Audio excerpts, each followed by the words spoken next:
Hello student. तो class 12 में हम डिस्कस कर रहे थे आपके सेल्स। तो आज हम देखते हैं कॉम्बिनेशन ऑफ सेल।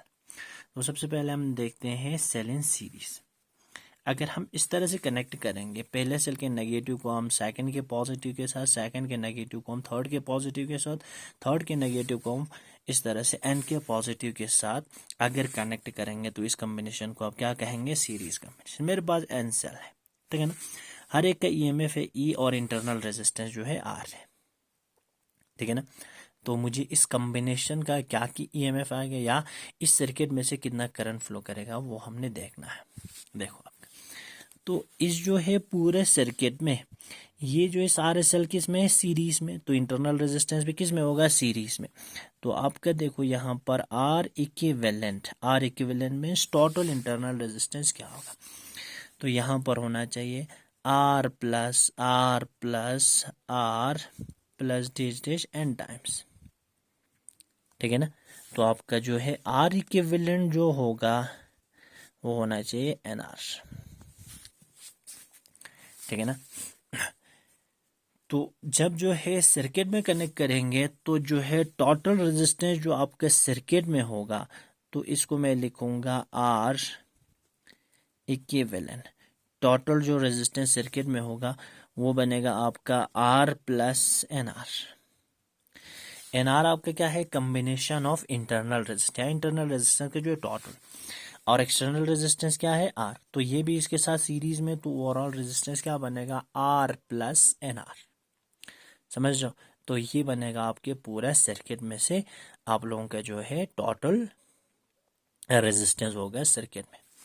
अब इसमें से कितना करंट फ्लो करेगा, ठीक है ना। तो आप लोग लिख सकते हैं current flow through this circuit. Current flow through this circuit I is equal to, ठीक है ना।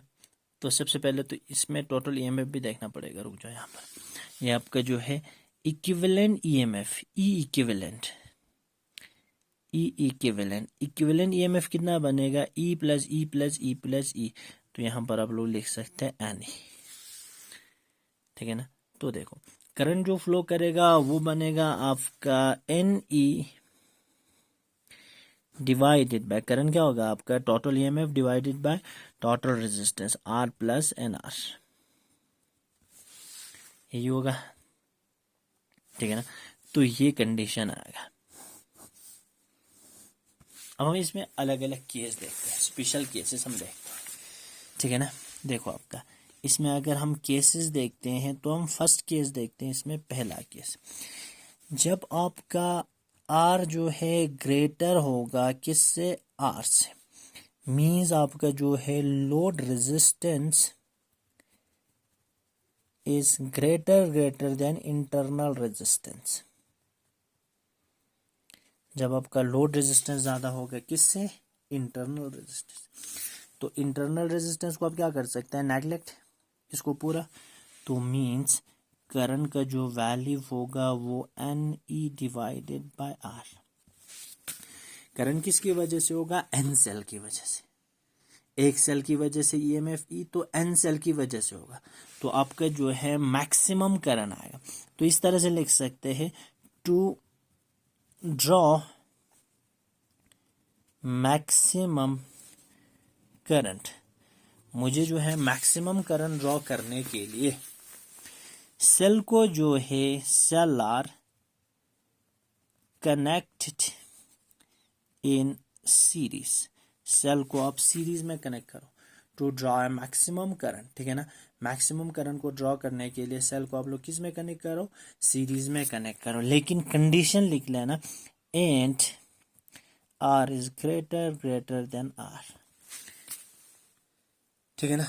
तो यहाँ पर देखो सेल को जो है सीरीज में कनेक्ट करो मैक्सिमम करंट ड्रॉ करने के लिए, लेकिन एक कंडीशन जो आपका एक्सटर्नल रेजिस्टेंस क्या होना चाहिए? ज़्यादा होना चाहिए किससे? Internal resistance.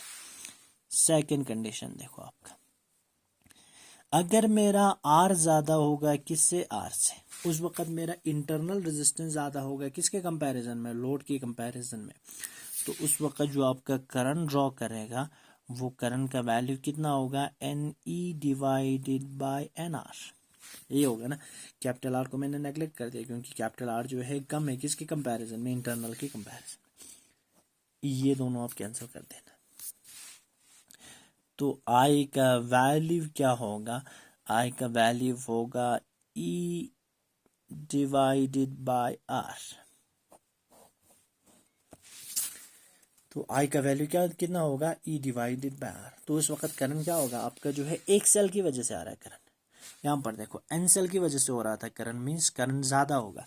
यहाँ पर आपका जो है करंट कम फ्लो करेगा क्योंकि करंट जो ड्रॉ कर रहा है किसकी वजह से, एक सेल की वजह से, ई की वजह से, ठीक है ना।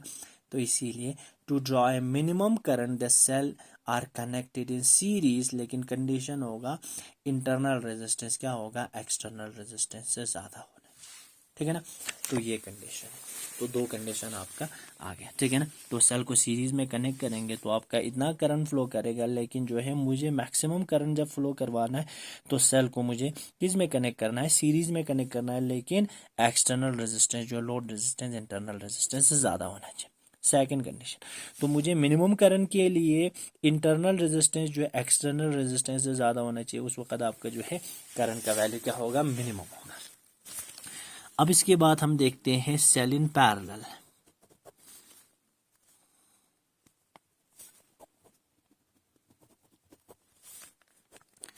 सेल इन पैरेलल, ठीक है ना। तो सेल को हम अगर पैरेलल में कनेक्ट करेंगे तो क्या हो, ठीक है ना।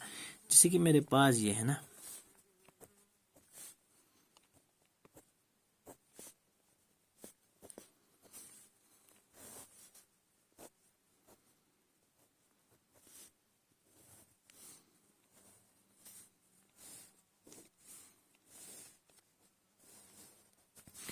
अगर मेरे इस तरह से होगा, यहाँ पर पॉइंट एक है ए और यहाँ पर पॉइंट एक है बी। ए और बी के क्रॉस अगर मैं कॉमन पॉइंट ले लूँगा, ठीक है ना, तो इस तरह से सेल के सारे जो है पॉजिटिव टर्मिनल को हम पॉइंट ए के साथ कनेक्ट करेंगे और सेल के सारे नेगेटिव टर्मिनल को हम पॉइंट बी के साथ कनेक्ट करेंगे। तो उस वक्त आप जो है कॉम्बिनेशन को क्या कहेंगे, पैरेलल कॉम्बिनेशन कहेंगे। जब मैं इसको एक लोड रेजिस्टेंस के साथ कनेक्ट करता हूँ तो आपका ये सर्किट कंप्लीट हो जाएगा। ये इस तरह कॉम्बिनेशन को आप क्या कहेंगे, पैरेलल कॉम्बिनेशन। फिर से हम देखते हैं ईएमएफ ई जो है सबका ईएमएफ ई ही है और इंटरनल रेजिस्टेंस आपका कितना है, इंटरनल रेजिस्टेंस जो है आपका जो है यहाँ पर आर है, स्मॉल आर है ना, सबका स्मॉल आर है, ठीक है ना। अब देखो सबसे पहले इक्विवेलेंट ईएमएफ का वैल्यू आपका ए ही आएगा। तो आपका दो पॉइंट के क्रॉस जब पोटेंशियल देखना होगा, ईएमएफ देखना होगा, वोल्ट मीटर कनेक्ट करो, पॉइंट जो है इसके क्रॉस भी ई, इसके क्रॉस भी, इसके क्रॉस भी, सबकी जो है टोटल ईएमएफ क्या होगा, ई होगा। क्योंकि जब पैरेलल में कनेक्ट करते हो तो पोटेंशियल डिफरेंस सेम रहता है, करंट अब डिवाइड होता है। सीरीज में आपका पोटेंशियल डिफरेंस अलग होता था, करंट में आप लोगों का जो है डिफरेंस आता है, टोटल ईएमएफ।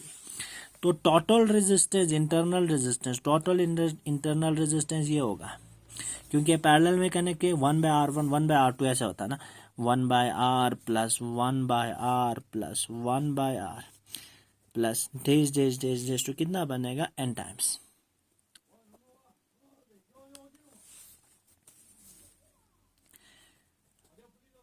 आर इक्विवेलेंट का जो वैल्यू होगा, ठीक है ना, आर इक्विवेलेंट का जो वैल्यू होगा वो वैल्यू क्या होना चाहिए आपका, तो आर इक्विवेलेंट का जो वैल्यू होगा आर डिवाइडेड बाय एन। तो पूरे सर्किट का जो रेजिस्टेंस होगा आर इक्विवेलेंट, तो सर्किट का जो है आर डिवाइडेड बाय एन, तो इंटरनल रेजिस्टेंस है टोटल, एक्सटर्नल रेजिस्टेंस जो इसके साथ सीरीज में, तो ये वैल्यू है, ठीक है ना। तो करंट जो ड्रॉ करेगा, करंट का जो वैल्यू आएगा वो बनेगा आपका EMF divided by total EMF क्या है, ई है ना, इंटरनल मतलब जो टोटल रेजिस्टेंस आएगा R plus R divided by N, ठीक। तो I is equal to E N, ठीक है ना, एन। तो यहाँ पर देखो एन को मैंने यहाँ पर इसको रेसिप्रोकल करते हैं तो यहाँ पर क्या बनेगा, n R plus R divided by n आना तो एन को मैंने ऊपर लेके गया तो एन आर प्लस आप लोगों का आर। अब देखो अब इसमें कंडीशन ले रहा हूँ, जब मेरा आर जो है ग्रेटर होगा किससे, इंटरनल रेजिस्टेंस से, यह पहला कंडीशन है। तो आपका जो है करंट का जो वैल्यू आएगा n E divided by n R, small R को मैंने नेग्लेक्ट कर दिया तो ये दोनों तो कैंसिल होगा, I is equal to E divided by R. तो सेल को जब मैं पैरेलल में कनेक्ट करूंगा लेकिन लोड रेजिस्टेंस ज़्यादा रखूंगा किसके कंपैरिजन में, इंटरनल रेजिस्टेंस के कंपैरिजन में, तो करंट किसकी वजह से होगा, एक सेल की वजह से मिनिमम करंट होगा। सेकंड, अगर मैं ये ग्रेटर रखूंगा इसके कंपैरिजन में, लोड रेजिस्टेंस में कम रखूंगा, ठीक है ना, तो आई का जो वैल्यू होगा वो वैल्यू कितना होना चाहिए, एन ई अपॉन आर, ठीक है ना, कैपिटल आर को मैंने नेग्लेक्ट कर दिया तो इस वक्त आपका क्या होगा, मैक्सिमम करंट ड्रॉ करेगा, ठीक है ना। तो ये दो कंडीशन है, ठीक। ये आप लोग बुक से नोट्स बना लेना, इसको आप लोग पढ़ लेना, ठीक है ना। यहाँ पर मैंने आइडिया दे रखा है आपका। तो मिनिमम करंट आएगा जब सेल को पैरेलल में कनेक्ट करोगे लेकिन आपका एक्सटर्नल रेजिस्टेंस क्या होगा, ज़्यादा होगा इंटरनल रेजिस्टेंस से। सेकंड में आपका जो है एक्सटर्नल रेजिस्टेंस कम होगा इंटरनल रेजिस्टेंस से, उस वक्त आप लोगों का जो है करंट का वैल्यू मैक्सिमम ड्रॉ करेगा, ठीक है।